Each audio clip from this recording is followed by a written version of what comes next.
Selamat sore ibu-ibu dimanapun berada, baik yang ada di Sidoarjo, yang ada di Kalongan, di Banyurit dan GMI Surabaya. Shalom dan selamat kita berbakti memuji membesarkan nama Tuhan. Kita percaya dimanapun berada, kasih Tuhan tetap menjaga kita dan melindungi kita. Kita percaya Tuhan selalu menolong kita, menyertai kita, memberi kesehatan hingga pada saat ini. Kita akan pujikan pujian kita dengan pujian kasih Allahmu sungguh telah terbukti.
Kita akan lanjutkan pujian kita dengan pujian Kami bawa pujian. Kami naikkan kepada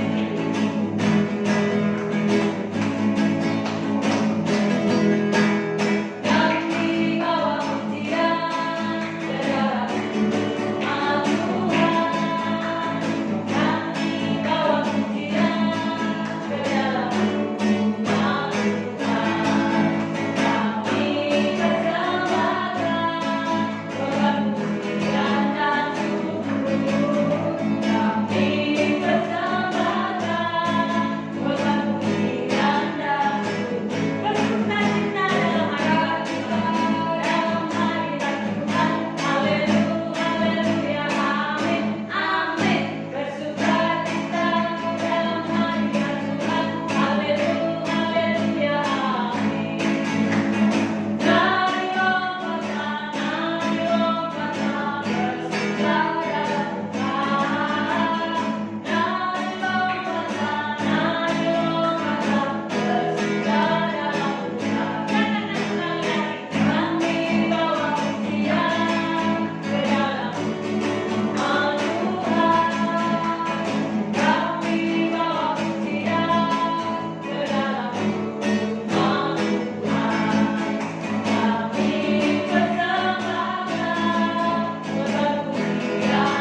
dan kita akan menyembah Tuhan.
kemuliaan Allah seperti Engkau Tuhan. Syukur, terima kasih Tuhan.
Terima kasih Tuhan, kami bersyukur, kami menyembah Engkau, kami memuliakan Engkau untuk kasih setiamu dalam hidup kami. Sekarang Tuhan, kami mau merenungkan firman-Mu, berbicaralah kepada kami, baik kepada hamba-Mu, kepada ibu-ibu semua, khususnya di GMI Antioquia, biarlah firman Tuhan ini berbicara, menyegarkan, menguatkan, mengoreksi, dan menghibur kami. Roh Kudus-Mu menguasai hati dan pikiran kami. Di dalam nama Tuhan Yesus kami mengucap syukur, dan kami akan merenungkan firman-Mu pada sore hari ini. Amin. Shalom ibu-ibu yang dikasihi Tuhan. Kita sudah memasuki minggu sengsara yang kedua, dan besok pagi masuki minggu sengsara yang ketiga. Maka kita akan belajar mengulang lagi, memang sudah pernah, tentang 7 perkataan Tuhan Yesus di atas kayu salib. Dan itu perlu kita ingat-ingat ya, terus menerus supaya kita sungguh-sungguh menghargai anugerah Allah di dalam kehidupan kita. Saya mengajak kita membuka Alkitab kita dari Lukas pasal 23. Lukas 23 ayat 26 sampai ayat yang ke-34. Ketika mereka membawa Yesus, mereka menahan seorang yang bernama Simon dari Kirene, kemudian yang baru datang dari luar kota. Lalu diletakkan salib itu di atas baunya, supaya dipikulnya sambil mengikut Yesus. Sejumlah besar orang mengikuti dia. Di antaranya banyak perempuan yang menangisi dan meratapi dia. Yesus berpaling kepada mereka dan berkata, "Hai putri-putri Yerusalem, janganlah kamu menangisi aku, melainkan tangisilah dirimu sendiri dan anak-anakmu. Sebab lihatlah, akan tiba masanya orang berkata, berbahagialah perempuan mandul dan yang rahimnya tidak pernah melahirkan, dan yang susunya tidak pernah menyusui. Maka orang akan mulai berkata kepada gunung-gunung, runtuhlah menimpa kami, dan kepada bukit-bukit timbunilah kami. Sebab jika orang berbuat demikian dengan kayu hidup, apakah yang akan terjadi dengan kayu kering? Dan ada juga digiring 2 orang lain, yaitu 2 penjahat untuk dihukum mati bersama-sama dengan dia." Ayat 33, ketika mereka sampai di tempat yang bernama Tengkorak, mereka menyalibkan Yesus di situ, dan juga kedua orang penjahat itu, yang seorang di sebelah kanannya dan yang lain di sebelah kirinya. Yesus berkata, "Ya Bapa, ampunilah mereka, sebab mereka tidak tahu apa yang mereka perbuat." Dan mereka membuang uni untuk membagi pakaiannya. Ibu-ibu dikasihi Tuhan, kalau kita membaca teks ini tentang Yesus dibawa untuk disalib. Salib ya adalah satu simbol penderitaan, simbol kehinaan. Orang yang mati tergantung di atas kayu salib itu dikatakan orang yang terkutuk pada zaman Tuhan Yesus. Dan salib itu juga sering dipakai untuk hukuman mati para penjahat yang besar, ya, penjahat kelas kakap.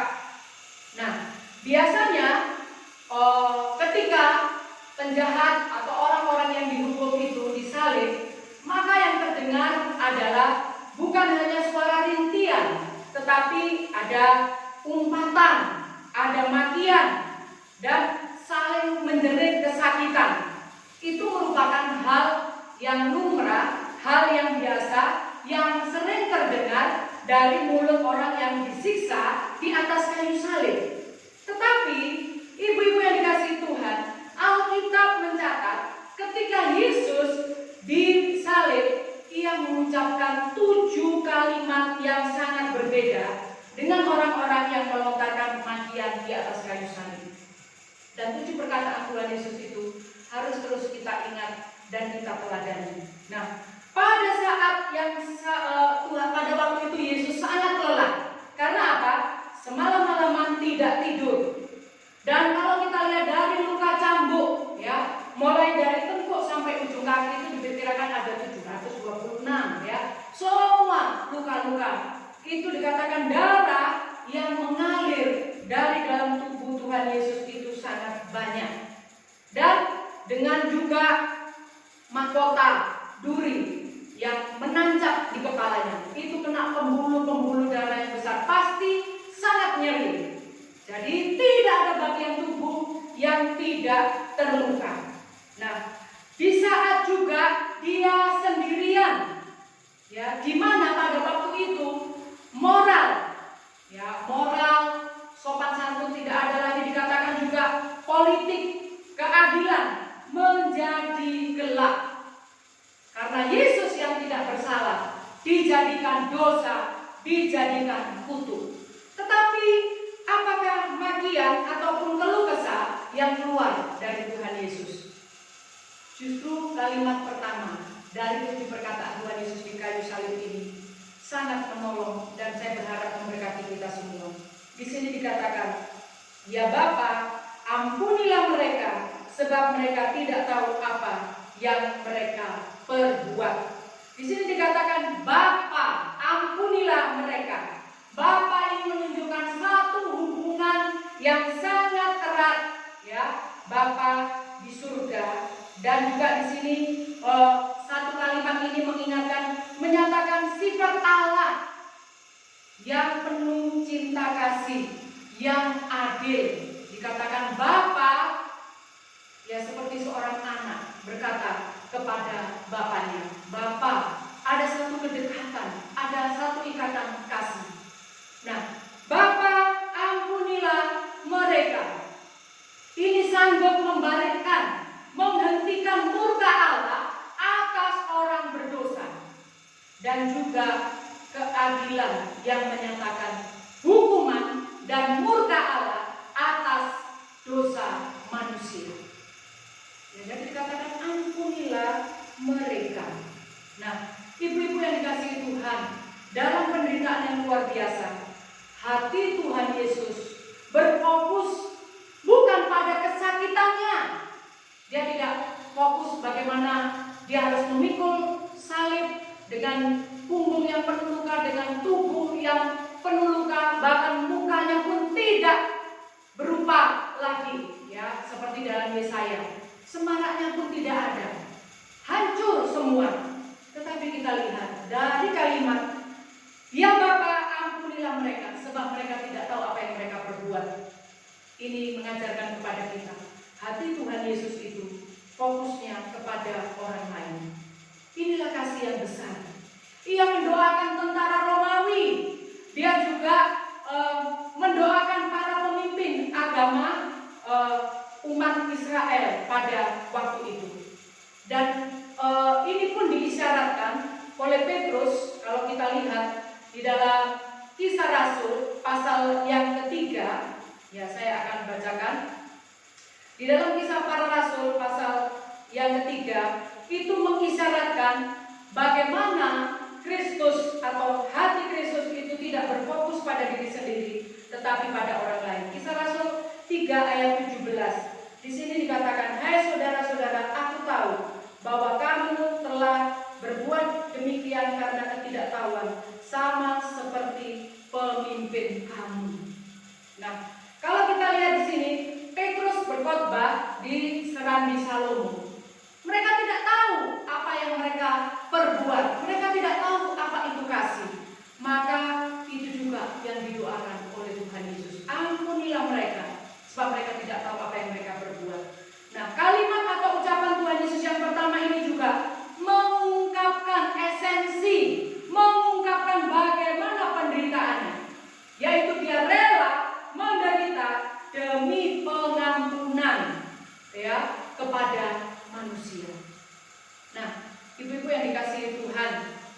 dalam Matius 26 ayat 28, ketika kita perjamuan kudus, kalimat ini selalu ada, firman Tuhan ini selalu dibacakan, dikatakan, inilah darahku, darah perjanjian yang ditumpahkan banyak orang untuk pengampunan dosa.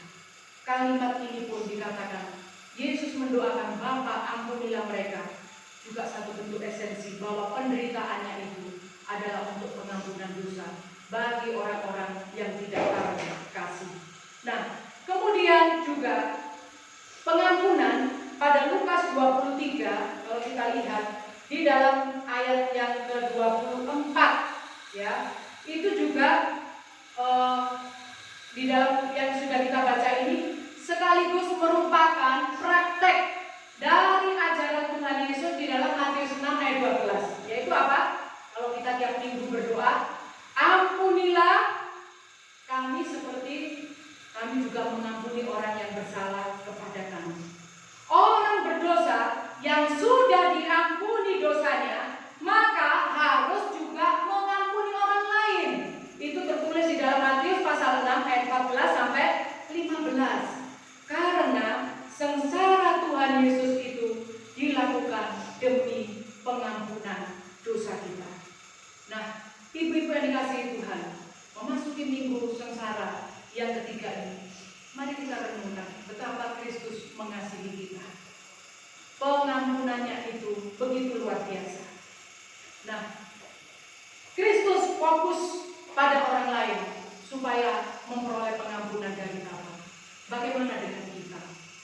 Apakah memasuki minggu sengsara, menyambut Paskah ini, kita masih hidup di dalam kepahitan, kita masih hidup dalam kemarahan, kita masih hidup di dalam kekecewaan? Mari kita belajar dari Tuhan Yesus. Ampunilah mereka. Pengampunan itu harus tulus, seperti Kristus yang memberikan pengampunan.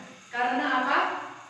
Pengampunan Kristus itu kepada kita yang merupakan sumber pengampunan. Yaitu apa? Kita yang tidak layak, kita yang najis, yang jahat, yang sulit mengampuni, sudah diampuni oleh Tuhan Yesus.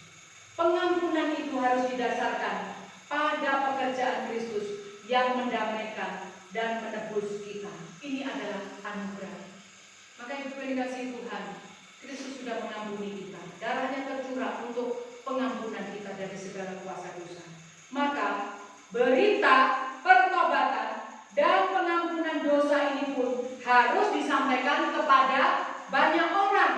Itu tertulis di dalam Lukas 24 ayat yang ke-27, dikatakan, lalu Yesus menjelaskan kepada mereka apa yang tertulis tentang dia dalam seluruh kitab suci, mulai dari kitab Musa dan segala kitab nabi-nabi dan seterusnya, dengan tujuan supaya orang lain di dalam ayat 35 itu menceritakan bagaimana mereka bertemu dengan Tuhan Yesus.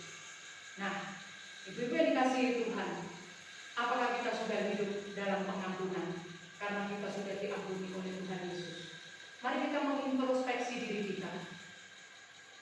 Cara untuk mengetes kita apakah kita sudah mengampuni orang lain yang menyakiti kita adalah ketika kita bertemu dengan orang itu, walaupun orang yang menyakiti kita tidak mau menyapa, tidak meraihkan kita, kita masih tetap bisa menyapa, bisa bertatap muka, mendoakan, mengasihi, dan tidak membalaskan semua itu. Nah, inilah firman Tuhan untuk kita pada sore hari ini. Biarlah memasuki minggu sengsara ini kita ditolong oleh Tuhan Yesus untuk hidup di dalam pengampunan.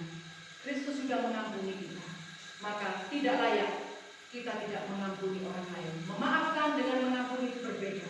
Memaafkan, ketika kita katakan memaafkan, belum tentu dia mengampuni. Tapi ketika mengampuni, kita sungguh-sungguh melepaskan, ya, apa yang menyakiti kita, itu kita lepaskan. Kita tidak menginventaris kesalahan orang lain di dalam hidup kita. Marilah kita hidup dalam pengampunan, karena Kristus sudah terlebih dahulu mengampuni kita. Kita berdoa. Tuhan Yesus, kami mengucap syukur untuk firman-Mu pada sore hari ini. Mampukan hamba-Mu juga Tuhan, yang sudah dikoreksi, ditegur oleh kebenaran firman Tuhan ini. Kami hidup dalam pengampunan, hamba-Mu hidup dalam pengampunan. Mampukanlah kami terus mengampuni orang-orang yang tidak mereka sadari menyakiti kami, ataupun disadari menyakiti kami, ajarlah kami Tuhan mengasihi mereka, karena kami yang tidak layak Kau kasih, Tuhan kasih dan Tuhan ampuni. Biarlah perkataan Tuhan Yesus di kayu salib yang pertama menolong kami untuk hidup dalam anugerah pengampunan Tuhan. Dalam nama Tuhan Yesus kami berdoa dan bersyukur. Amin.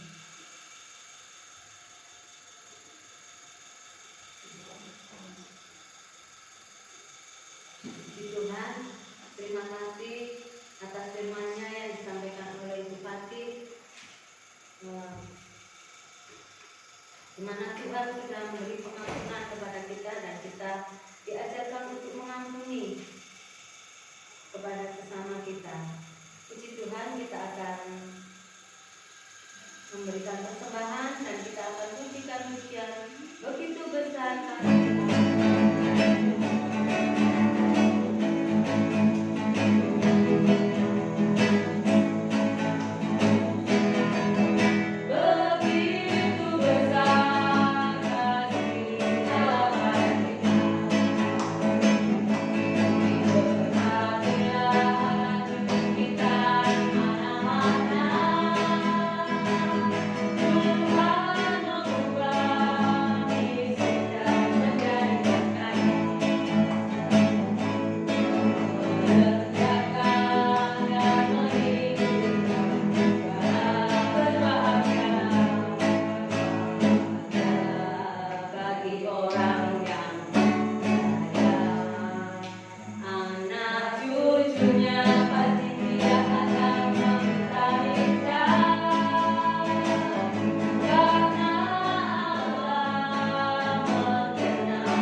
Berdoa untuk persembahan dan doa syafaat, dan kita akan mempujikan pujian Sejauh Timur.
Bapa di dalam surga, Bapa yang senantiasa kami panggil Bapa di dalam nama Tuhan Yesus Kristus.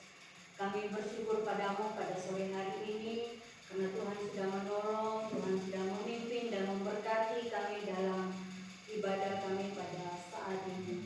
Terima kasih juga Tuhan untuk firman-Mu yang sudah boleh kami dengarkan, kiranya menguatkan kami untuk terus menghadapi setiap pergumulan dalam seluruh kehidupan kami Tuhan. Berkati hamba-Mu Ibu Fatik yang Tuhan sudah pakai menyampaikan firman-Mu. Berkati dalam kehidupan sehari-hari bersama dengan keluarga. Berkati dalam pelayanan juga dalam pendidikan. Tuhan kiranya menolong. Terima kasih Bapa di surga. Pada sore hari ini Tuhan, kami mau berdoa kepada-Mu Tuhan untuk sidang sinode GMII yang akan dilaksanakan pada tanggal 9 sampai tanggal 12 Maret 2021 ini Tuhan.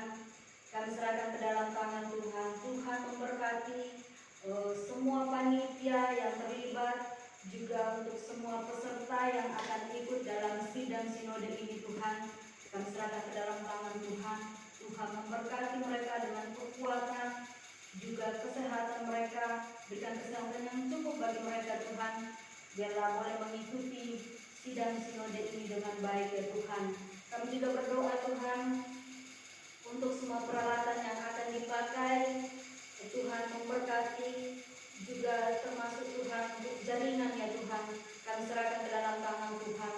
Tuhan menolong, Tuhan memberkati, agar nanti Tuhan semua peserta boleh ikut dengan baik, karena Tuhan Yesus sendiri yang menolong dan memberkati. Kami berdoa kepada-Mu Tuhan untuk sidang sinode ini, kiranya lewat sidang ini akan memberikan hasil yang terbaik Tuhan, akan memberikan keputusan-keputusan yang tepat dan terbaik dalam pelayanan dan pekerjaan di dalam Gereja Misi Injil Indonesia ini ya Tuhan. Dan biarlah semua hasil yang dicapai ini Tuhan hanya untuk kemuliaan dan hormat bagi nama Tuhan sendiri. Terima kasih ya Tuhan. Kami serahkan ke dalam tangan-Mu, biarlah semuanya nanti Tuhan boleh berjalan dengan baik. Kami berdoa kepada-Mu Tuhan untuk ibu-ibu yang saat ini dalam tubuh yang lemah karena sakit penyakit Tuhan. Kami berdoa untuk Ibu Heni Sendu bersama dengan Ibu Sutarno. Kami serahkan ke dalam tangan Tuhan. Tuhan memberkati mereka ya Tuhan. Tuhan menjamah setiap bagian tubuh mereka yang sakit Tuhan. Kami percaya jamahan tangan Tuhan akan membawa kesembuhan bagi mereka Tuhan. Biar mereka boleh sembuh, sehat kembali, dan boleh melakukan setiap aktivitas mereka dalam pimpinan dan pertolongan Tuhan. Berkati mereka di masa usia yang sudah lanjut ini Tuhan. Tuhan terus memberkati, memberikan semangat bagi mereka agar mereka terus mengikut Tuhan dalam seluruh kehidupan mereka ya Tuhan. Terima kasih Tuhan. Kami juga berdoa Tuhan untuk pertumbuhan iman semua ibu-ibu GMII Antioquia ini. Tuhan menolong, biarlah semakin hari semakin mencintai Tuhan, semakin mengasihi Tuhan, dan semakin memuliakan Tuhan dan menyenangkan hati Tuhan dalam kehidupan sehari-hari ya Tuhan. Kami berdoa Tuhan, berikan kekuatan, kesehatan yang cukup bagi kami sebagai ibu-ibu ya Tuhan. Biarlah kami boleh melakukan setiap apapun yang Tuhan sudah percayakan bagi kami dengan kekuatan dan kesehatan yang ada daripada-Mu Tuhan. Kami berdoa juga Tuhan untuk kebutuhan-kebutuhan setiap ibu-ibu ya Tuhan. Tuhan tahu apa yang kami butuhkan ya Tuhan. Karena itu biarlah Tuhan mencukupkan apa yang kami butuhkan itu Tuhan. Dan biarlah dalam seluruh hidup kami senantiasa memuliakan Tuhan dan mengandalkan Tuhan, serta mempercayakan seluruh kehidupan kami. Ajarlah kami Tuhan untuk senantiasa mengandalkan Tuhan dan tidak takut apapun yang ada di depan kami ya Tuhan, karena Yesus ada bersama-sama dengan kami.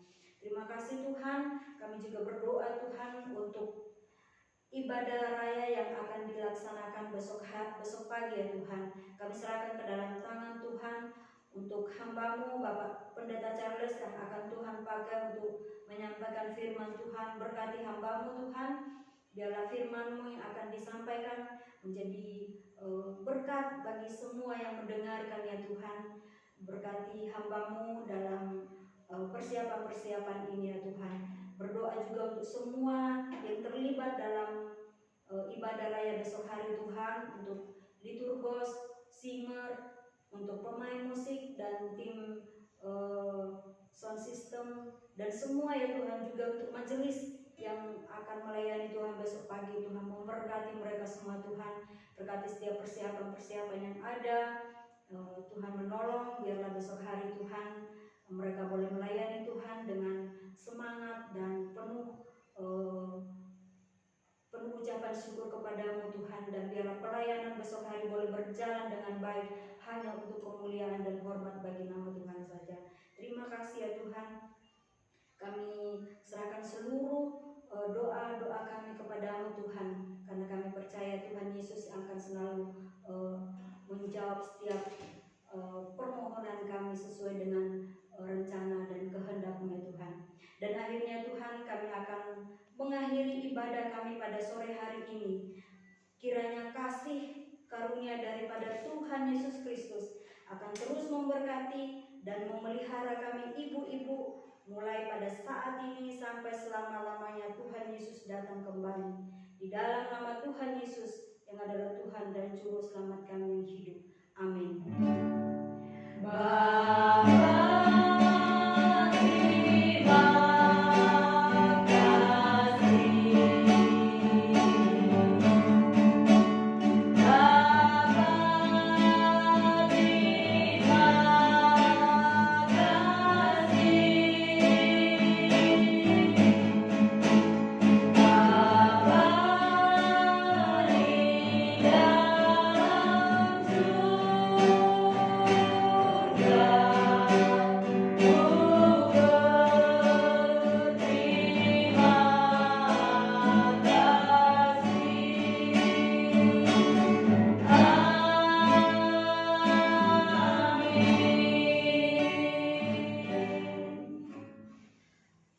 Terima kasih, Tuhan Yesus memberkati. Sampai bertemu Sabtu depan.